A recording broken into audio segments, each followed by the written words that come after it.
आप मेरे से आर्ग्यूमेंट करके आपसे नहीं कर रहा हूँ, मैं आपसे कर रहा हूँ। बिल्डर को एनसीएलटी ने दिवालिया घोषित नहीं किया है। मेरी बात सुनिए। तो दिवालिया घोषित हुआ है, राहुल नाहर नहीं हुआ है, उसकी कंपनी हुई है।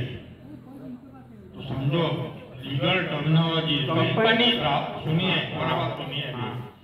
लीगल टर्मिनोलॉजी में Rahul Nahar as an individual insolvent नहीं है, बराबर, ये कंपनी इंसॉल्वेंट हो गई है।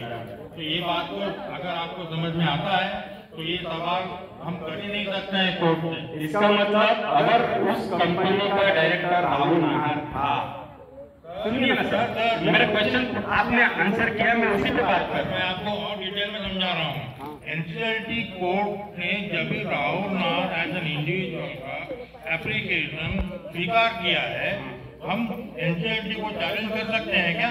Are we in that position? Sir,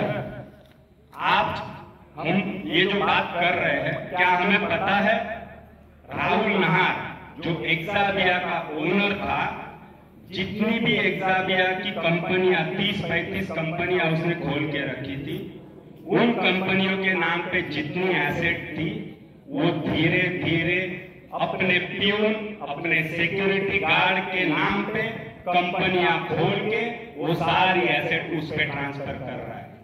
क्या आपको ये पता है? ये क्यों कर रहा हो? सर, ये देखने का काम विकास खियानी का है। सर, विकास खियानी अगर आंखें बंद करके बैठा है तो हमारा काम है उसकी आंखें खोलने के लिए। कैसे खोलना है आप बताइए। आप एक काम करिए, मैं आपको ओपन इन्विटेशन देता हूँ, आप हमारे कमेटी में ज्वाइन करिए।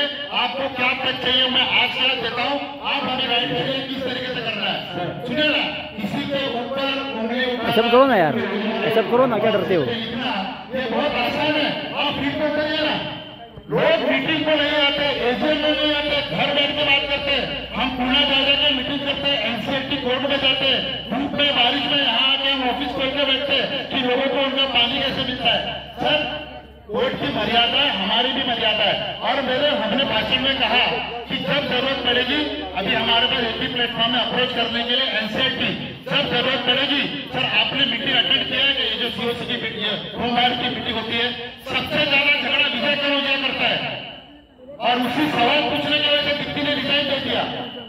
सर, मैं आपके काम के ऊपर कोई भी एसोसिएशन ने क्या किया? सर, मुझे आपको समझने की जरूरत है कि हमारी एक मर्यादा है। हमें जब लगेगा कि हमें एनसीएलटी अप्रोच करना पड़ेगा, अभी समझो जैसे दीप्ति ने रिजाइन दे दिया, हमें चाहिए कि नया एआर, हम नया एआर लाने के लिए कोर्ट में एप्लीकेशन दे सकते हैं, हमारे पास वोटिंग राइट है। और एक आपने पूछा राहुल नाहर, सर, राहुल नाहर को रिजेक्ट करने के लिए हमारे पास वोटिंग का अधिकार है। हमारे पास अभी दो ही ऑप्शन है, या तो राहुल नाहर है या तो बंटी है। तो राहुल नाहर को आप रिजेक्ट करिए, बंटी को सिलेक्ट करिए, समझे कि नहीं? इसमें तो हमें कोई रोक नहीं रहा है कि राहुल नाहर आके बोल रहा है कि हमें ही ये करिए। राहुल नाहर या बंटी रिजेक्ट या एक्सेप्ट कुछ भी हो, उसके लिए क्राइटेरिया होना चाहिए और वो क्राइटेरिया हमारे हक में होना चाहिए। जो भी आए, बंटी हो, बबली हो या और कोई हो, जो हमारे हित में हो वही यहाँ आना चाहिए। सर, आप होमगार्ड की मीटिंग अटेंड करते हो? नहीं। तो सर, आप होमगार्ड की मीटिंग नहीं अटेंड कर रहे हो, एसोसिएशन में नहीं हो, तो आपको कुछ पता ही नहीं है। सर, अगर आप ये सब होमगार्ड की मीटिंग में अटेंड करते, एसोसिएशन में रहते, तो आपको ये सवाल मतलब आते ही नहीं आपके बारे में। आप पहले, मुझे ऐसा लगता है कि आपके सवालों का सब जवाब देंगे, आपको ऑटोमेटिकली जवाब मिल जाएंगे और आप एसोसिएशन ज्वाइन करिए, उसके बाद आपको समझ में आएगा कि क्या चीज है। मिस्टर मसूरकर, मेरा एक सुझाव है, मेरा एक विचार मैं आपके सामने रखता हूँ। कौन सा होमवर्क हमारे पास अभी दीप्ति वाले ना, 2 लोग आए हैं डेवलपर जो प्लान दिए हैं, रेजोल्यूशन प्लान दिए हैं, उसमें से एक राहुल नाहर, दूसरा जो XYZ है। अभी हमको राहुल नाहर, हमको 2 में से एक ही सिलेक्ट करना है। हमारे हित में है नहीं है वो हमको देखना पड़ेगा। तो अभी राहुल नाहर हमारे हित में है कि नहीं है, तो हमको तो पता चल गया है। आपके पास दूसरा चॉइस क्या है, वो हित में है नहीं है, आपको दूसरा चुनना पड़ेगा। ये यदि एक अगर नहीं चाहिए तो आपके पास तीसरा चॉइस बिल्डर ना हो भाई, हम लाएंगे बिल्डर ना। नहीं सर, ऐसा ना हो जाए कि हमने एक दूसरा राहुल नाहर के साथ। मेरी बात सुनिए, 3 साल से आपने वेलफेयर एसोसिएशन ज्वाइन नहीं किया, क्यों? मैं पहले दिन से 3 साल के पहले दिन से वेलफेयर एसोसिएशन को बहुत नजदीक से स्टडी कर रहा हूँ।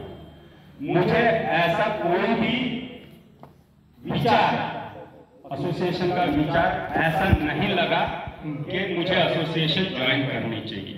ठीक है, इसीलिए मैं आज मैं आज भी ये सोचना चाहता हूँ कि एसोसिएशन के विचार क्या है, आगे की प्लानिंग। आप अगर 3 साल पहले ज्वाइन होते तो अभी आपका सवाल नहीं होता।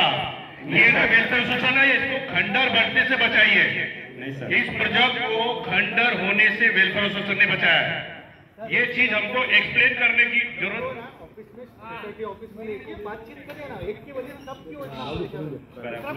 जैसे कि हमने आप सभी को यहाँ पर आज इंडिपेंडेंस डे के लिए बुलाया था, तो मैं ये नहीं चाहती हूँ कि हम कोई और दूसरे ट्रेन में बैठे। जिसे भी अभी कुछ भी तकलीफ है, वो प्रेसिडेंट, सेक्रेटरी, एडवाइजर यहाँ पर है, बाजू में आपकी ऑफिस है, आप लोग प्लीज वहाँ जा सकते हैं। दूसरी चीज, ओपन क्वेश्चन आंसर सेशन हमने दिया था, कान खजूरों को नहीं बुलाया था, तो प्लीज कान में मत बोलिए, सामने बोलने की ताकत रखिए, माइक लीजिए और बोलिए। कान में बोलने का वक्त गया, 3 साल हम कान में बोलते बोलते कान तक रह गए। तो मैं रिक्वेस्ट करूंगी हमारी कमेटी से, प्लीज हमारा मूड मत खराब करिए, आप लोग अपनी ऑफिस में जाके बात कर सकते हैं।